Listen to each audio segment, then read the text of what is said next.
I want you to mount it. And grip it tight. You don't want to be sliding off the end. What did he say? I used to love the Harry Potter movies when I was a kid, but growing up is realising that nothing in these movies actually makes any sense.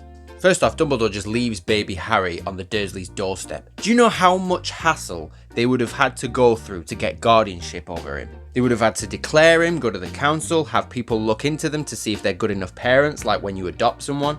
No wonder they hate him so much. And Dumbledore wasn't much help either. He just left a note. That's it. Dear Dursleys, your sister's dead. This is her son Harry. Good luck, Dumbledore. Yeah, cheers, man.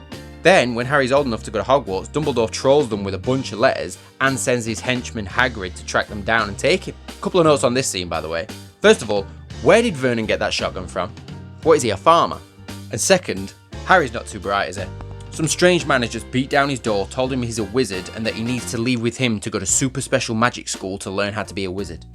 And he goes. Harry doesn't have a clue who this man is, but all Hagrid had to do was give him a birthday cake and Harry's like, good enough for me, let's go. And it's at this point that Hagrid shows how stupid he really is by leaving Harry all on his own in King's Cross Station. He's been trusted with getting the literal chosen one to Hogwarts and decides to just leave him on his own in the middle of the busiest train station in England looking for a platform that's hidden in a magical wall. He finds the station, thank God, and gets on board and heads right to Hogwarts. All the way to the Highlands of Scotland. Just a hop, skip and a 10-hour train ride. Side note, by the way, Harry leaves the Dursleys on his birthday. He goes directly to Diagon Alley, then to the train station, straight to Hogwarts, right? Harry's birthday is on July 31st. The first day of Hogwarts is on the 1st of September. So what happened to August? They just skipped over an entire month. One of two things is actually going on here. Either the train journey actually takes a full month to get to Hogwarts, or Harry was staying on Hagrid's sofa for a month and he didn't change his clothes the entire time. So he's on the train, heading to Hogwarts, and he meets his future best friends. Ron, a ginger, and Hermione, a Tory. And then Harry does the most trust fund Nepo baby bullshit ever and buys up all the sweets on the train and keeps them for himself. He's had that money for all of 5 minutes and it's already gone to his head. Looks like Harry's a Tory as well. He does look a bit like Jacob Rees-Mogg, to be fair. We finally get to Hogwarts where we meet even more Tory kids, making me wonder if they've not actually just went to Eton instead. I swear, I'm sticking with Ron and Neville, because everyone else looks like they just want to steal your pension. She's stealing your pension!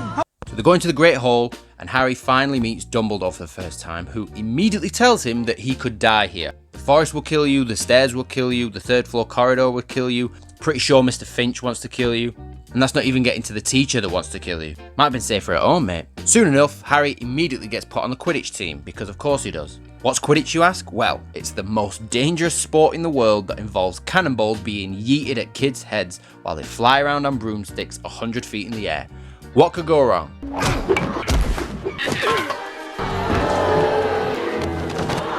This game pisses me off. Their keeper is clearly injured, probably got a concussion. Are they going to sub him off or just keep playing while he lays helplessly on the ground? And what's with these cannonballs? You know how much a cannonball weighs? 8 to 10 pounds. That's the weight of a bowling ball or a vacuum cleaner.